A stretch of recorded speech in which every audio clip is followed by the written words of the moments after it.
Iran Hormuz প্রণালী থেকে toll collect করার জন্য IRGC টোল কালেক্ট নামে একটি জাহাজ হরমুজ প্রণালীতে রেখেছে। হরমুজ প্রণালী দিয়ে যে সমস্ত জাহাজ চলাচল করছে তাদের কাছ থেকে টোল কালেক্ট করছে এই জাহাজ।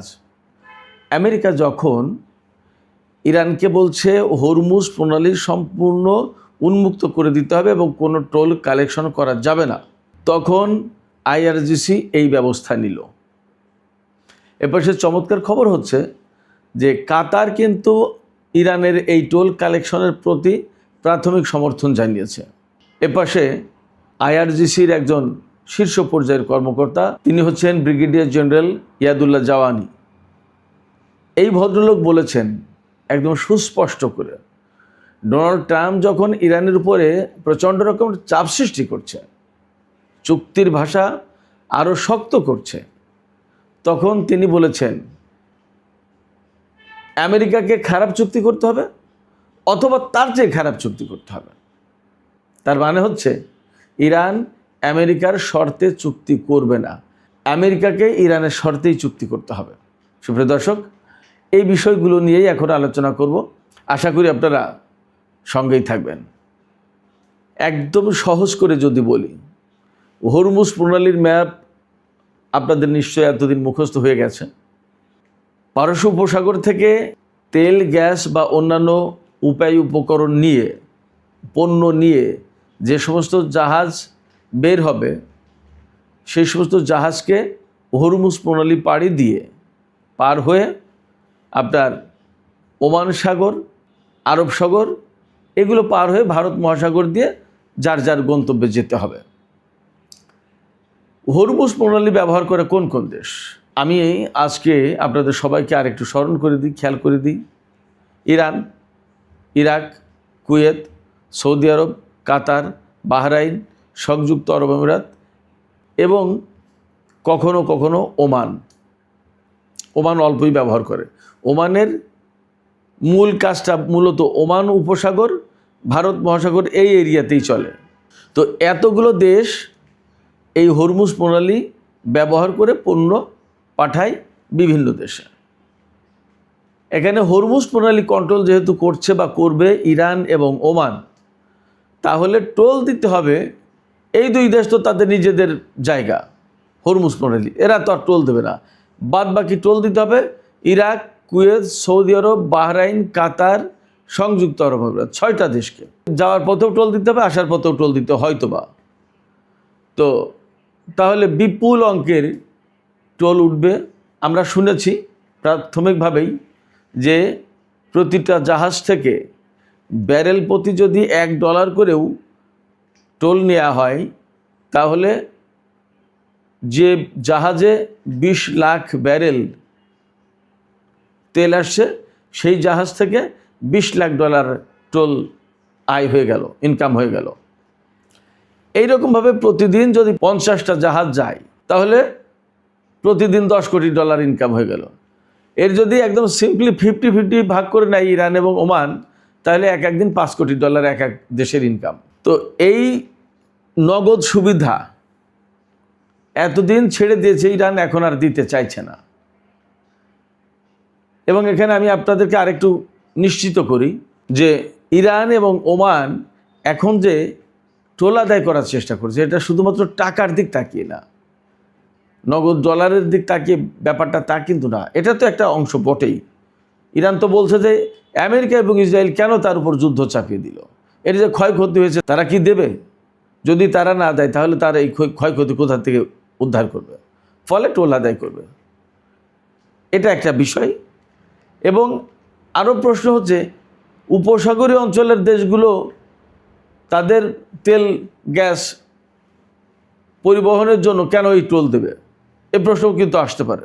এর জবাবে বলা যাবে যে এই উপসাগরীয় দেশগুলোর ভূমি, মাটি, ঘাটি, বন্দর, আকাশপথ ব্যবহার করে যেহেতু ইরানে হামলা চালিয়েছে, তার মানে এই সমস্ত দেশ পরোক্ষভাবে ইরানের হামলার ব্যাপারে আমেরিকাকে, ইসরায়েলকে সহযোগিতা করেছে। আর যেহেতু এরা সহযোগিতা করেছে, অতএব এদেরকেও ক্ষতিপূরণের অংশীদার হতে হবে। তো এটা তো গেল টাকার প্রশ্ন, টাকার এই টোল আদায়ের পক্ষে যুক্তি।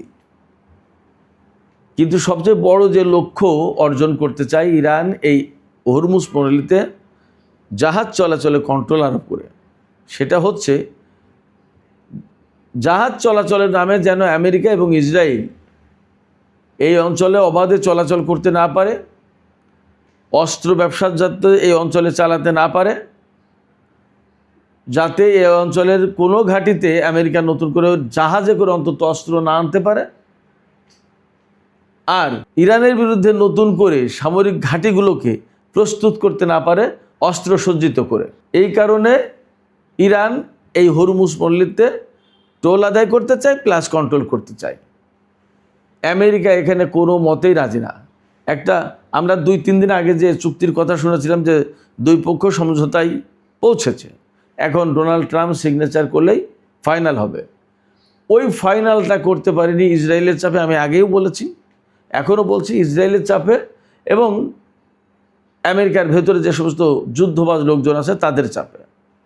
ডোনাল্ড ট্রাম্প নিজেও চাইছে না এই চুক্তিতে সই করতে, কিন্তু তার সামনে চুক্তি করা ছাড়া কোনো উপায় নেই। কিন্তু যখন ইসরায়েল চরমভাবে তার উপরে চোখ রাঙানি দিচ্ছে, এই চোখ রাঙানি খেয়ে ডোনাল্ড ট্রাম্প কিন্তু আবার শক্ত হয়ে দাঁড়াচ্ছে এবং বলছে যে না না না, এইগুলো না করলে আমি ইরানের সাথে চুক্তি করব না। এইগুলো না করলে যে চুক্তি করবো না, সেইগুলোর ভিতরে 3টা জিনিস থাকছে। একটা হচ্ছে পরমাণু স্থাপনা একদম বন্ধ করতে হবে, সমৃদ্ধ ইউরেনিয়াম আমেরিকার হাতে তুলে দিতে হবে, আর হরমুজ প্রণালী পুরোপুরি খুলে দিতে হবে, কোনো টোল আদায় করা যাবে না। আর ইরানের পক্ষ থেকে পরিষ্কার বক্তব্য হচ্ছে যে কোনো মতেই ইরান এই শর্তের একটাও মানবে না। এই জন্য আজকে ইরানের আইআরজিসির শীর্ষ পর্যায়ের commander brigadier general Yadullah Jawaani তিনি বলেছেন ডোনাল্ড ট্রাম্পকে উদ্দেশ্য করে, ডোনাল্ড ট্রাম্পকে এখন 2টো পথ বেছে নিতে হবে, তার সামনে 2টো পথ খোলা আছে। একটা পথ হচ্ছে হয় খারাপ চুক্তি করা, আর না হয় তার চেয়ে আরও খারাপ চুক্তি করা। মানে এটা এক ধরনের ডোনাল্ড ট্রাম্পকে খানিকটা হালকা করে ফেলা কথা দিয়ে, যে আপনি যে বলছেন যে আমি খারাপ চুক্তি করব না, কিন্তু আপনাকে খারাপ চুক্তিই করতে হবে, আর তা যদি না করতে চান তার চেয়ে আরও বেশি খারাপ চুক্তি করতে হবে। মানে কীরকম? ধরুন একজন ভিক্ষুক, কথার কথা, আমি জাস্ট উদাহরণ দিচ্ছি, আমি ছোট করার জন্য কাউকে কিছু বলছি না। একজন ভিক্ষুককে আপনি 20 টাকা ভিক্ষা দিলেন। আজকাল অনেক ভিক্ষুক আছে না যে 5 টাকা 2 টাকা দিলে নিতে চায় না, তো 20 টাকা ভিক্ষা দিলেন, সে আপত্তি করলো। কথার কথা, আমি জাস্ট একটা এক্সাম্পল দিচ্ছি। আপনি সেখান থেকে বললেন আচ্ছা ঠিক আছে 20 টাকা আপত্তি, নাও 15 টাকা, অর্থাৎ 5 টাকা কমিয়ে দিলেন। কথার কথা, ডোনাল্ড ট্রাম্পের ব্যাপারটা ঠিক এই রকম হচ্ছে। ইরান বলছে যে খারাপ চুক্তি করবে না, তো এর চেয়ে খারাপ চুক্তি করতে হবে। অর্থাৎ এখন যে সমস্ত টুকটাক ছাড় দিতে চেয়েছিল হয়তো তাও দেবে না। এখন প্রশ্ন হচ্ছে, অনেকের ভেতরে দ্বন্দ্ব সংশয়, তারা মনে করছে ইরান এরকম শক্ত কথা বলে টিকে থাকতে পারবে। হ্যাঁ, ইরানকে টিকে থাকতে হবে এবং ইরান টিকে থাকতে পারবে বলেই এই কথা বলছে। প্রথমত ইরানের হারাবার কিছু নেই এই অর্থে যে ইরানের যে যোদ্ধা, যারা সেনাবাহিনী, আইআরজিসি বা আরও যারা যুদ্ধের ময়দানে, তারা তো জীবনের মায়া করে না। তারা জানে যে লড়াই করতে হবে। কেন? দেশের জন্য, ইসলামী বিপ্লব রক্ষার জন্য এবং ইরানকে রক্ষার জন্য, ইরানের জনগণকে রক্ষার জন্য, ইরানের সম্মান রক্ষার জন্য। তো তাই যদি হয়, তাহলে এইগুলো রক্ষার জন্য আমরা যখন লড়াই করব, তা লড়তে লড়তে যদি মারা যায় তো গেলাম, কিন্তু যদি জীবনে বাঁচার চিন্তাই করি তাহলে তো প্রাণপণ লড়াই করা যাবে না। এটা তাদের ফিলিংস। ফলে যারা যোদ্ধা ময়দানে, তারা কিন্তু মৃত্যুর ভয় করছে না, মৃত্যুর ভয় একদম উপেক্ষা করছে। তো যে ব্যক্তি মৃত্যুর ভয় উপেক্ষা করে তাকে কিন্তু পরাজিত করা যায় না। সেক্ষেত্রে ইরানের বিশাল সংখ্যক যোদ্ধা রয়েছে। এই যোদ্ধাদের প্রায় সবারই ফিলিংস, মনোভাব একই রকমের, যে আমরা জানি লড়াই করতে হবে দেশের জন্য, মানুষের জন্য, দেশের সম্মানের জন্য এবং ইসলামী বিপ্লব রক্ষার জন্য। তাহলে জীবনে তোয়াক্কা করার কোনো প্রয়োজন নেই। আমরা তার কিন্তু প্রতিফলন দেখেছি। ইরানের সর্বোচ্চ নেতা থেকে শুরু করে শীর্ষ পর্যায়ের বহু সংখ্যক কর্মকর্তা, মিনিস্টার, বিজ্ঞানী তারা জীবন দিয়ে দিল অকাতরে, পালায়নি। ফলে ইরানের যারা যোদ্ধা তারা কিন্তু একইভাবে একই পথ অনুসরণ করে লড়াই করবে। এদেরকে হারানো খুব কঠিন ব্যাপার। যে ব্যক্তি প্রাণপণ লড়াই করে তাকে লড়াইয়ের ময়দানে হারানো খুব কঠিন ব্যাপার।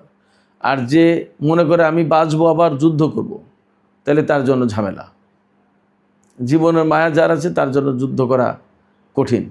আমরা 40 দিনের যুদ্ধে দেখেছি, 12 দিনের যুদ্ধেও দেখেছি। ফলে ইরান এই জায়গায় পিছিয়ে আসবে না। যখনই পিছিয়ে আসছে তখন ডোনাল্ড ট্রাম্পকে ইরান চোখে চোখ রেখে বলতে পারছে, হয় খারাপ চুক্তি করেন আর না হয় এর চেয়ে খারাপ চুক্তি করেন। পথ আপনার সামনে দুটো, কোনটা বেছে নেবেন আপনি ঠিক করেন। আর আপনি যদি ঠিক না করতে পারেন, সময় নেন, ঠিক করেন, ততদিনে হরমুজ প্রণালীতে টোল আদায় চলতে থাকুক। কোন জাহাজে টোল আদায় হবে? টোল আদায় হবে IRGC টোল কালেক্ট এই জাহাজে। সুপ্রিয় দর্শক, এখনকার আলোচনা এখানে শেষ করতে চাইছি। আপনারা যারা সঙ্গ দিলেন এতক্ষণ তাদের সবাইকে অনেক অনেক ধন্যবাদ। তবে যাবার আগে আপনাদের কাছে জানতে চাই যে ইরান যে বলছে খারাপ চুক্তি করো, না হয় এর চেয়ে খারাপ চুক্তি করার জন্য প্রস্তুতি নাও, আপনাদের দৃষ্টি থেকে মনে হয় যে ইরান আসলে এই ঘোষণা বাস্তবায়ন করার মতো ক্ষমতা রাখে? আপনাদের মতামত কমেন্টে জানাতে পারেন। আর ভিডিও ভালো লাগলে লাইক, কমেন্ট, শেয়ার করবেন এবং চ্যানেলটি সাবস্ক্রাইব করে সাথেই থাকবেন। দর্শক, আপনারা সবাই অনেক অনেক ভালো থাকুন। আল্লাহ হাফেজ।